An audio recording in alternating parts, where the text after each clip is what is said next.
convince the authorities the documents were a genuine copy of a conspiracy by which the Synagogue of Satan had controlled the Illuminati at the top, planned to use wars and revolutions to bring about the establishment of one kind or another of a one-world government, the powers of which they intended to usurp as soon as it was established. In 1785, the Bavarian government outlawed the Illuminati and closed the lodges of the Grand Orient. In 1786, they published the details of the conspiracy. The new order of the world, our enterprise is now a success. He said these blind slaves say they are free and highly educated, even as they march behind, notice this word, signs. Have you ever taken time to analyze a sign or a billboard or a logo?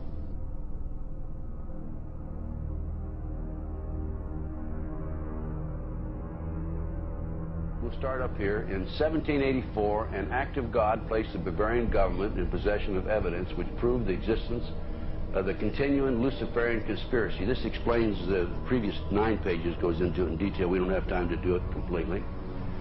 Conspiracy. Adam Weishaupt, a Jesuit-trained professor of canon law, defected from Christianity and embraced the Luciferian ideology while teaching at Ingolstadt University. In 1770, the money lenders who had recently organized the House of Rothschild retained him to revise and modernize the age-old protocols designed to give the Synagogue of Satan ultimate world domination so they can impose the Luciferian ideology upon what remains of the human race after the final social cataclysm by use of satanic despotism.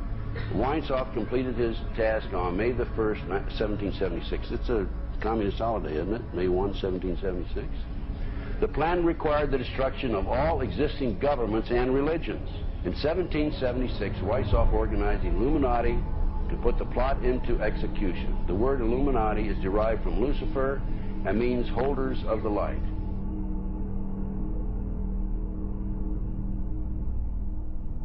Weishaupt's revised plan required his Illuminati to do the following things to help them accomplish their purpose. 1. Use monetary and sex bribery to obtain control of people already occupying positions in high places in the various levels of all governments and other fields of human endeavor. Once an influential person had fallen for the lies, deceits, and temptations of the Illuminati, they were to be held in bondage by application of political and other forms of blackmail and threats of financial ruin, public exposure, and physical harm, and even death to themselves and their loved ones. Number 12. Told those present that they must use their wealth to have candidates chosen to public office who would be obedient to their demands and would be used as pawns in the game by the men behind the scenes. The advisors will have been bred, reared, and trained from childhood to rule the affairs of the world. Number 13, control the press. Number 16, infiltrate into the secret Freemasonry to be used for their purposes. That's been documented many times. Number 17, expound the value of systematic deception, use high-sounding slogans and phrases, and advocate lavish promises to the masses, even though they cannot be kept. I will not forget the wound to our country and those who inflicted it. I will not yield. I will not rest. I will not relent in waging this struggle for freedom and security for the American people. So I don't know where he is. Nor do, I just don't spend that much time on it. We will not tire. We will not falter. And we will not fail.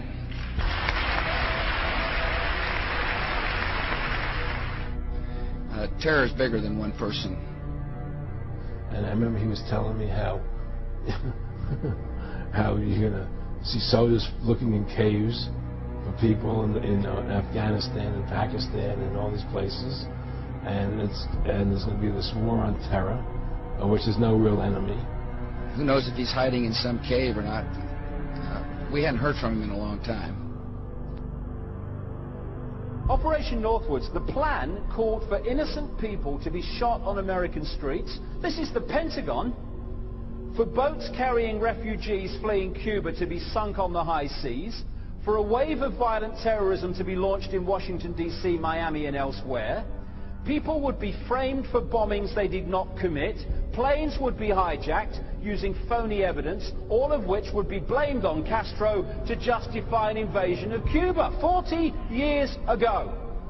An aircraft at Elgin Air Force Base would be painted and numbered as an exact duplicate for a civil registered aircraft belonging to a CIA proprietary organization in the Miami area. At a designate time, the duplicate would be substituted for the actual civil aircraft and would be loaded with selected passengers, all boarded under carefully prepared aliases. The actual registered aircraft would be converted into a drone, remote-controlled plane, their word for it. Takeoff times of the drone aircraft and the actual aircraft would be scheduled to allow a rendezvous south of Florida. I mean, he's been tested unlike any other president. This 9/11.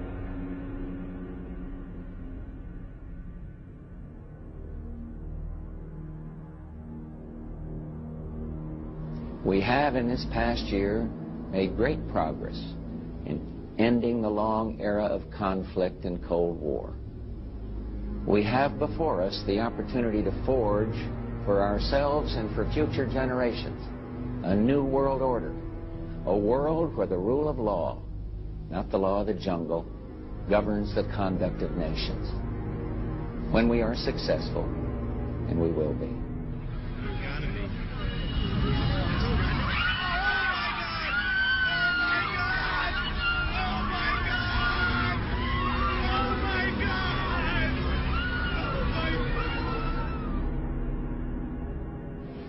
He argued that the use of any and all means to reach their final goal was justified on the grounds that the ruler who governed by the moral code was not a skilled politician because he left himself vulnerable and is in unsuitable position to his throne. He said those who wish to rule must have recourse to cunning and to make-believe because great national qualities like frankness and honesty are vices in politics. Fellow citizens will meet violence with patient justice, assured of the rightness of our cause, and confident of the victories to come. In all that lies before us, may God grant us wisdom, and may He watch over the United States of America.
Union Banking Corporation was liquidated by the U.S. government, and Prescott Bush received $1.5 million for his holdings in his Nazi business, and that was the beginning of the Bush family fortune for all intents and purposes.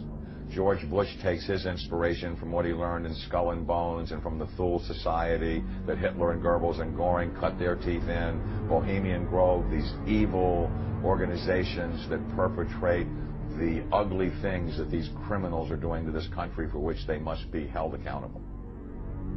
They are the most violent, dirtiest people on the face of the earth.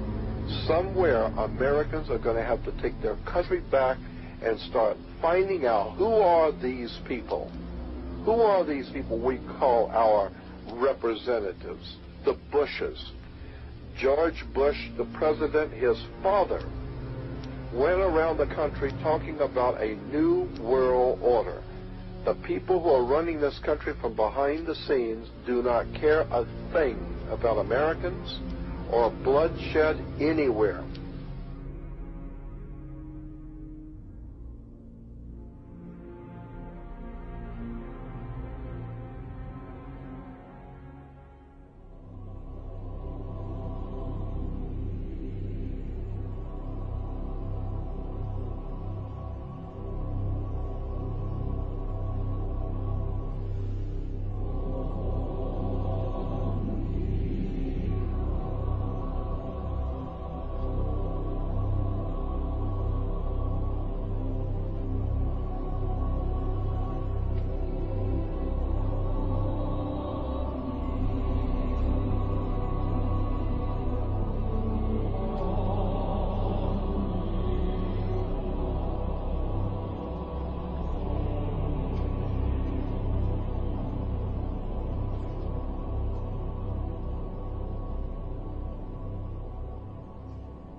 You were both in Skull and Bones, the secret society.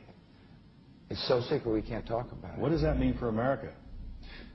The conspiracy theorists are going to go wild. I'm sure they are. I don't know. I haven't seen the web. Number 322. Sir. Were you a member of Skull and Bones in college in Bush? Were you in the same secret society? That's all right. Let me answer this question. Whoa! Don't chase me! I didn't do anything! And what you're looking at here, staggeringly, is a group of people, some of the most famous people in America, in long gowns. Behind them there, you see a 40-foot stone owl. And there's the fire between them, next to the lake at Bohemian Grove. Now, one might wonder, understandably, why the people that run the banking, political, economic system and the media in America should be dressed in long robes doing a ceremony to a 40-foot stone owl. I think we should be told. No doubt you'll be hearing about all the differences between John Kerry and George W. Bush.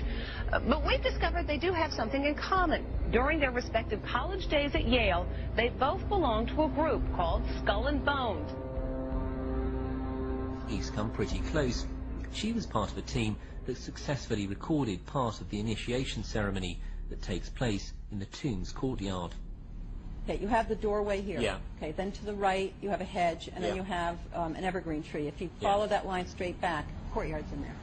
Ah, okay. So that's where they have the ceremonies in the outdoor part of it. Part of it was indoors, so we only got to see the outdoor part. Right. We only got to and to listen to the outdoor part. God only knows what went on indoors. And what did you hear? What was it you know? You managed to get this unique it was access to it. disgusting. It was gross. I mean, they were pretending to murder people. And what was the tone of it, though? Was it jokey or was it quite... No, it wasn't jokey at all. It was sick. It's about the only thing to describe it. It was sick.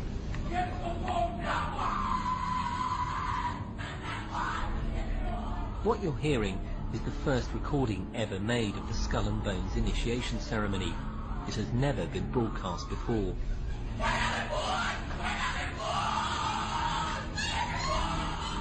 15 new members of the club are being introduced into the macabre rituals of Skull and Bones by the senior students who are about to graduate. The club has what some might see as a strange fascination with death, skulls and bones. There's the chants too, difficult to hear first of all, but including the devil equals death and death equals death.